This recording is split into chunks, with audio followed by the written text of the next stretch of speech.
Mae mbaka mangunogo bang'e ni jood bura wuok tung' mosuo kod sirikal kuom deko ewi omenda mag NG-CDF kendo gimedo obuogo chungo chenro mag od bura. Ne ochuno spika mar od bura Moses Wetangula mondo lomb jood bura mondo rit nyaka odiechieng' makiny mar winjo kuom jatend migawo mar omenda John Mbadi. Jood bura to ramo ni gin gima gidwa winjo kuom Mbadi en ni osechwalo omenda mar NG-CDF e bengi. Chris Owino nigi ler mar wachni. Jood bura buogo rocho chenro duto mag od bura poni jatend migawo mar omenda John Mbadi okochopo e nyimgi odiechieng' makiny mar chiwo ler malong'o ewi deko mar omenda mar NG-CDF.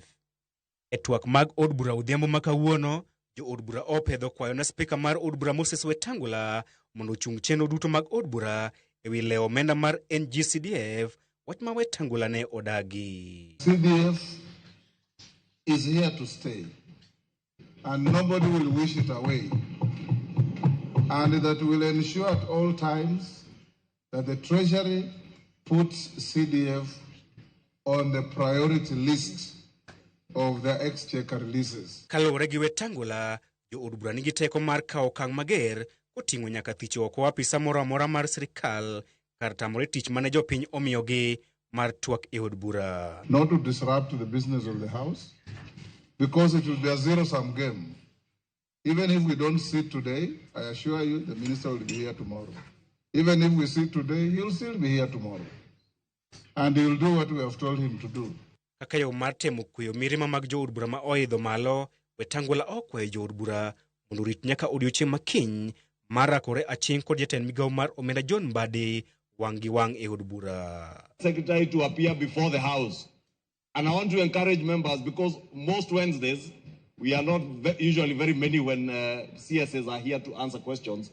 This is the time to hold the cabinet secretary to account for his words, because it is him who committed that we will get disbursements every month to ensure that by the end of June, we have all our money disbursed.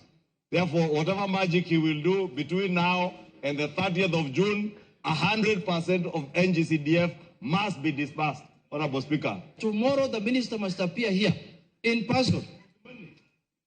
I want to urge the House that we will make our final decision tomorrow, God willing. Emano maneno reka twak ma iye pek mochoma kamano. Give that CDF international government, but to the counties, not the MPs. Fuel levy. Members of Parliament, Your Excellency, have no business constructing roads. The role of a member of Parliament is clearly stated. Representation, legislation, and oversight. How do you oversight when you yourself are actually implementing?